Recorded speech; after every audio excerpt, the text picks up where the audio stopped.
कभी कभी हमारा ब्लीडिंग नॉर्मल ब्लीडिंग से ज़्यादा ब्लीडिंग जाता है। तो हमें कैसे पता चलेगा कि हमारा ब्लीडिंग अभी ज़्यादा है और हमको कब डॉक्टर को अप्रोच करना चाहिए, हमको पता नहीं। ऐसी बहुत सारे शंकाएं हमारे मन में आती है। तो आज हम लोग इस विषय में डिटेल में इस वीडियो में बात करेंगे। Hello, I am doctor Sunita Lodha, fertility and reproductive specialist and practising gynaecologist since last 25 years. Normally generally हर लेडी की साइकिल 3 डेज 4 डेज जितना भी है वो फिक्स रहता है और उसका ब्लीडिंग होने का जो क्वांटिटी रहता है जनरली फिक्स रहता है। अभी हम लोग देखेंगे, पहले समझेंगे कि कौन से रीजंस की वजह से ब्लीडिंग ज़्यादा हो सकता है।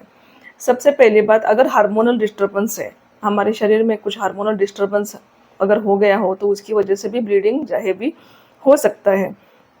दूसरी बात, यूट्राइन फाइब्रॉइड, अगर यूट्रस को, बच्चेदानी को गांठे जिसको बोलते हैं, अगर फाइब्रॉइड्स है तो उसकी वजह से हेवी ब्लीडिंग हो सकता है। फिर यूट्राइन पॉलिप्स, यूट्रस को पॉलिप, छोटी छोटी गांठें अंदर के साइड में, एंडोमेट्रियम के साइड में हो जाती है, जिसकी वजह से आपको ब्लीडिंग ज़्यादा होने का चांस रहता है। फिर थिकंड एंडोमेट्रियम, कभी कभी क्या होता है, जो बच्चेदानी के अंदर की जो परत रहती है जिसको हम लोग एंडोमेट्रियम बोलते हैं, वो हर महीने में एमसी के थ्रू शेड होती है। ये मोटी हो गई, अगर उसकी थिकनेस ज़्यादा हो गई तो उसकी वजह से भी आपको हेवी ब्लीडिंग हो सकता है। दूसरी बात, थायराइड डिस्टर्बेंस, अगर थायराइड का लेवल भी कम ज़्यादा है तो उसकी वजह से भी आपको हेवी ब्लीडिंग हो सकती है। फिर पीआईडी, पेल्विक इन्फ्लेमेटरी डिसीज़, मतलब बच्चेदानी और उसके आजू बाजू जो ट्यूब ओवरी रहते हैं उनका इन्फेक्शन, अगर उनको इन्फेक्शन है तो उसकी वजह से भी आपको हेवी ब्लीडिंग हो सकती है। अभी पहले हम लोग जानेंगे कि नॉर्मल फ्लो कितना होता है, हर पीरियड में लेडी को कितना ब्लीडिंग हुए तो वो नॉर्मल ब्लीडिंग रहता है। जनरली वी काउंट, अगर एक मेंस्ट्रुअल पीरियड में टोटल आपका जितना भी दिन पीरियड हुआ था, ब्लीडिंग हुआ था, उसके अंदर 5 ml से 80 ml, 5 से 80 ml तक का ब्लीडिंग, ये नॉर्मल ब्लीडिंग होता है। अभी आप सोचेंगे कि हमको कैसे काउंट करना कि हमको कितना ब्लीडिंग हुआ।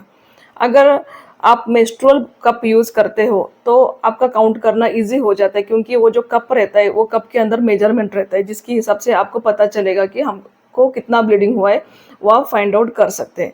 लेकिन अगर लेडी अगर पैड यूज़ करती है तो फिर थोड़ा सा डिफिकल्ट हो जाता है एग्जैक्ट मेजरमेंट करने के लिए, तो भी हम लोग रफली एस्टिमेट कर सकते हैं कि कितना ब्लीडिंग हुआ।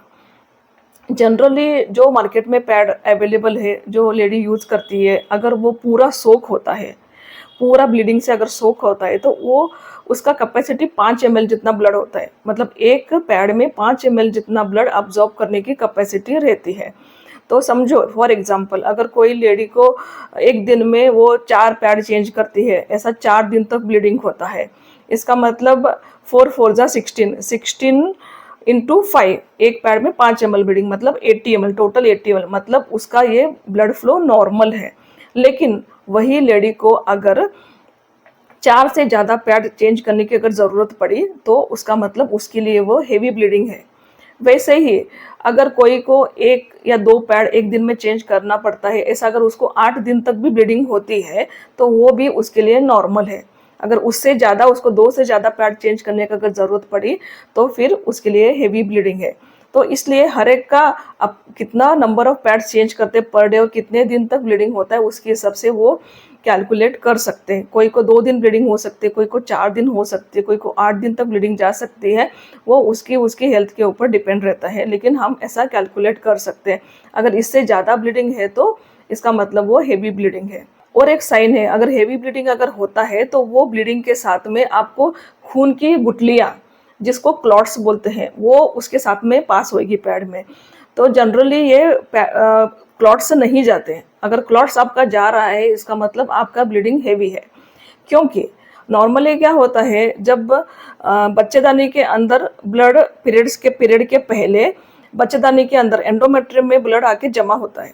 वो जमा होने के बाद में उसका क्लॉट बनता है, उसकी गुठली बनती है। बाद में हमारे शरीर में कुछ ऐसे हार्मोन्स या केमिकल्स रिलीज होते हैं जो ये क्लॉट को डिजोल्व करते हैं और खून पतला करते हैं, और पतला करके वो खून आपको ब्लीडिंग के थ्रू मेंसेस आ गया वैसा आता है। तो ये जो अंदर का खून है वो जमा होने के बाद, क्लॉट डिजोल्व होने के बाद में एमसी के थ्रू आता है। अगर आपको ब्लीडिंग में क्लॉट आ रहा है इसका मतलब हमारी बॉडी को उतना सफिशिएंट टाइम नहीं मिल रहा है ये क्लॉट डिजोल्व करने के लिए। तो इसलिए अगर आपको क्लॉट्स आ रहा है पीरियड में तो it is a sign of heavy bleeding.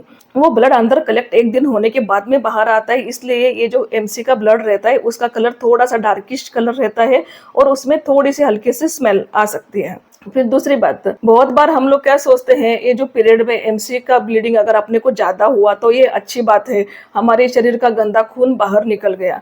लेकिन ये सरासर गलत बात है, क्योंकि जैसा मैंने आपको बताया हर महीने में क्या होता है, अपने हर महीने में नेचर यूट्रस को प्रेगनेंसी के लिए तैयार करता है। जो एंडोमेट्रियम रहते हैं, अंदर की परत रहती है, उसके अंदर ब्लड सप्लाई होना चालू हो जाता है और अच्छा शुद्ध ब्लड उसको पहुंचता है।